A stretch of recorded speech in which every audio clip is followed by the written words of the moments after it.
Are you a liberal or a conservative? Are you on the right or the left? Why? How? I mean, my understanding of the history of these terms goes back to like the 1700s, somewhere in there. And in Parliament, the members of Parliament either sat on the right side of the aisle or the left side of the aisle.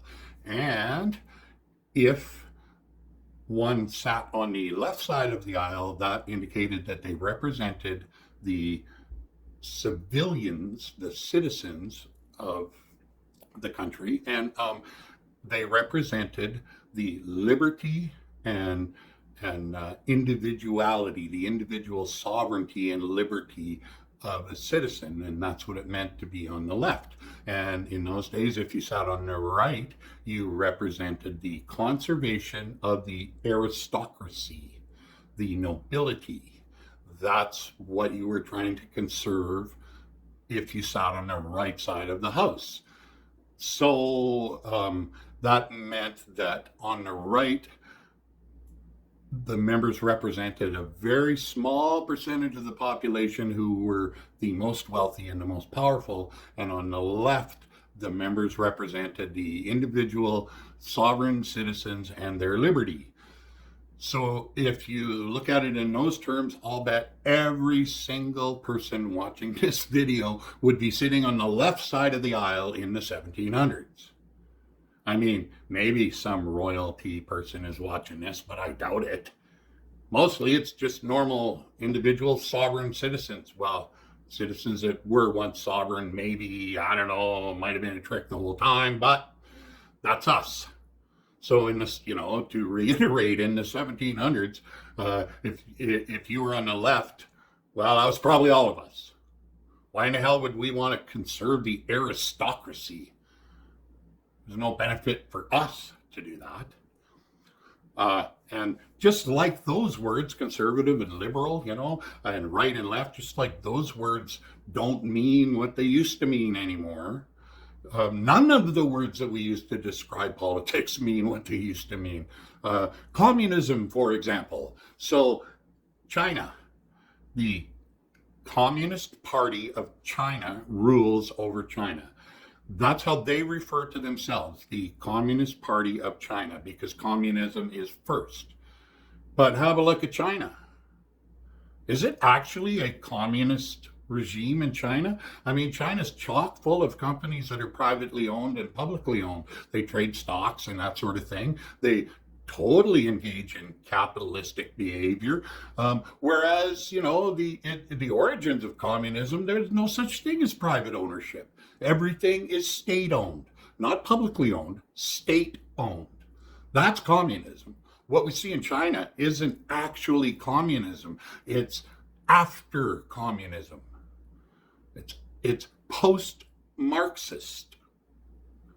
And what about fascism?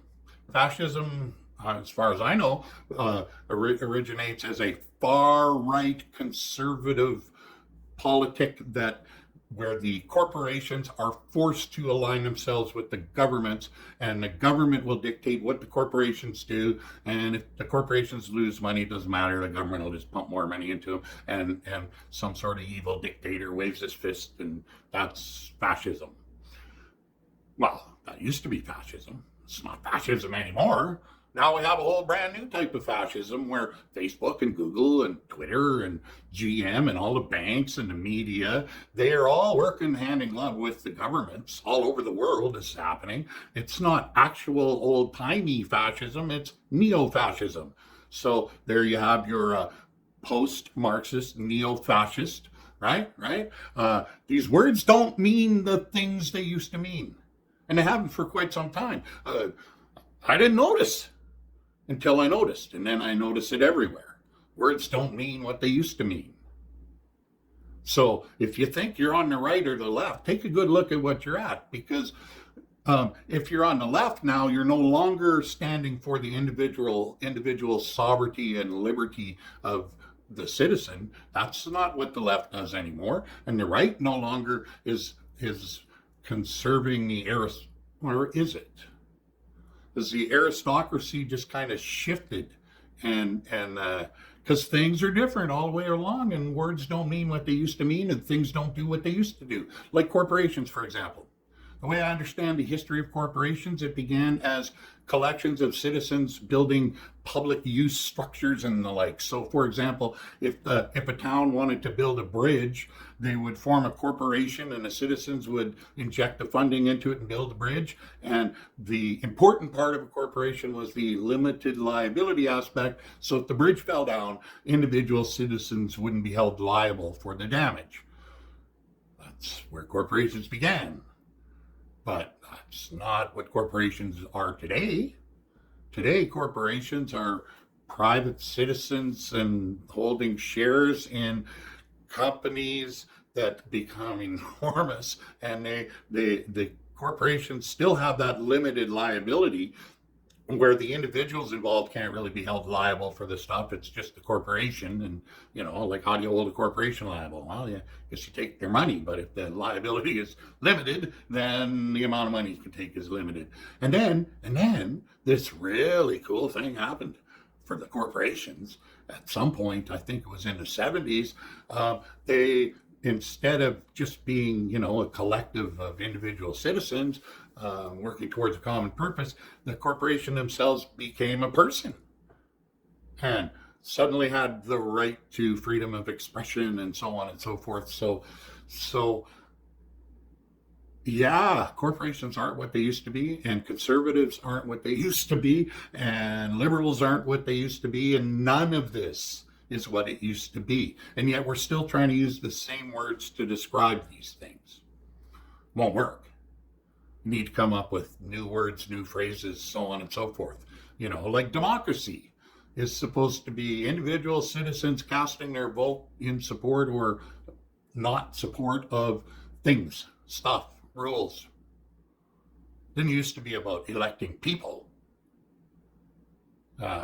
What's that song, Cult of Personality? Isn't that what that's referring to? That politics nowadays are about electing people, and their policies and their platforms are kind of irrelevant, really. It's about how good looking they are and how well they speak and how much commercial TV time they get and how good they look on TV.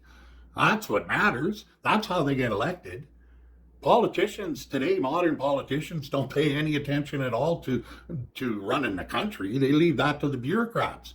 Politicians are totally focused on getting elected, and that's it.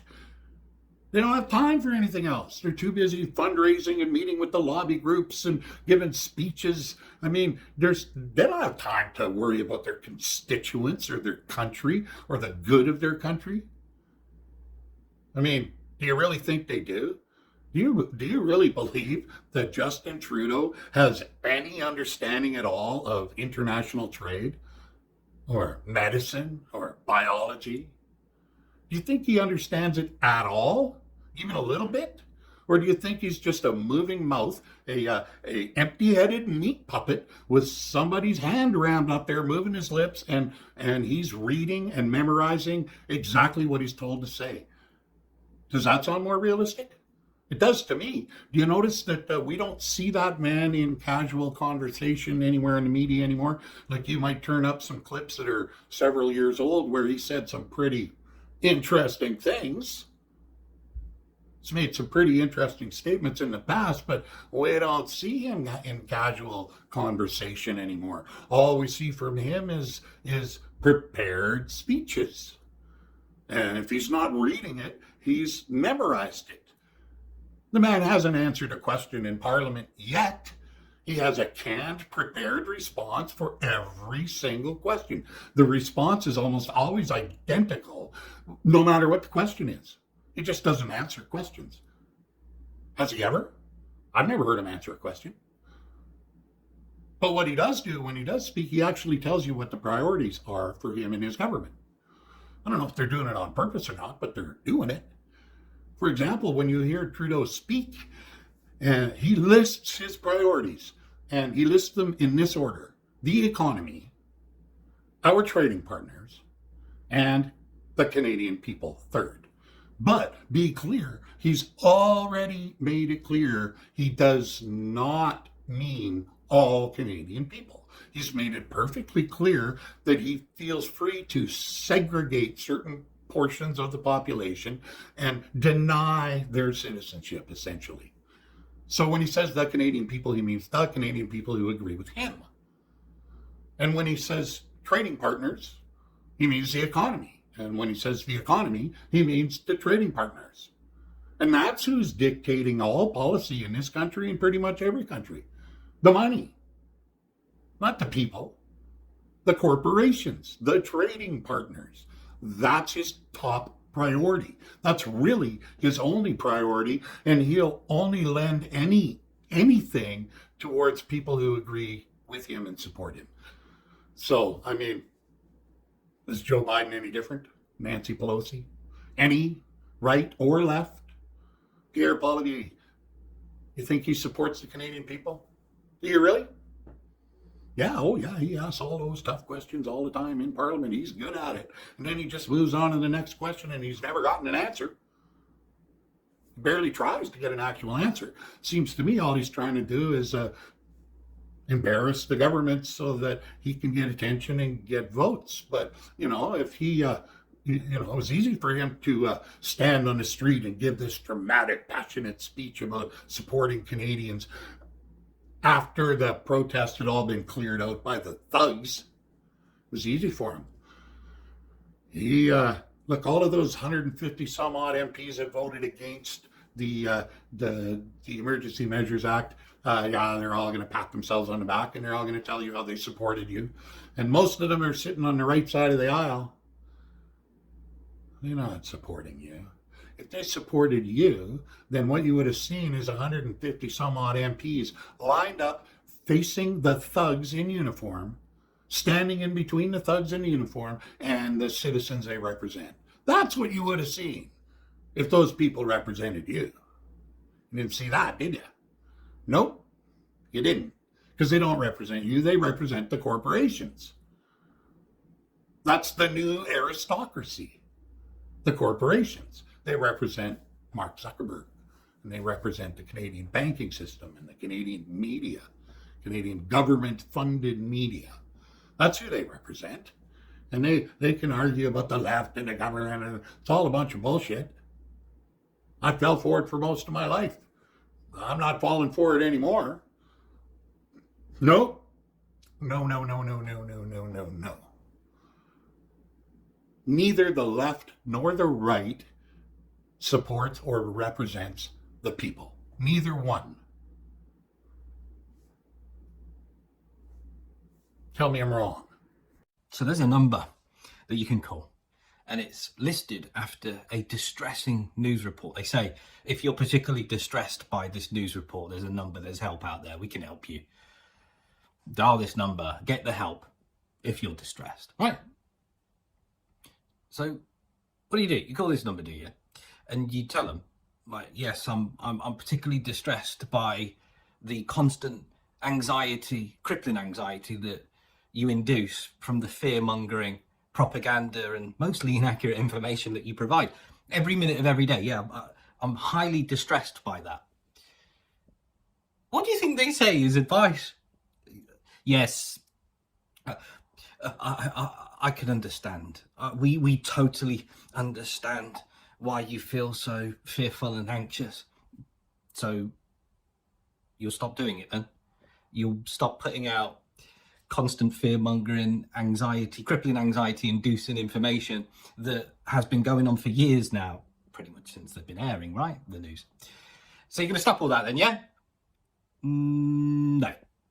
Why? It's basically our business model. Our business model is to pretty much keep you in a constant state of anxiety and fear, but we've put a number out to help you out if you are feeling distressed, because it will help you out, right? But you definitely can't stop that then. No, that's pretty much our job. That's pretty much the only thing that we are designed to do because, well, what else is going to keep you attached to us? I mean, we're not very pleasant viewing or hearing at the best of times, really, are we? So what else is going to keep you attached if it isn't crippling fear and anxiety? What else is going to keep you attached to us and clinging on, right? Make us relevant? But we'll put a number out for you. Ta-ta.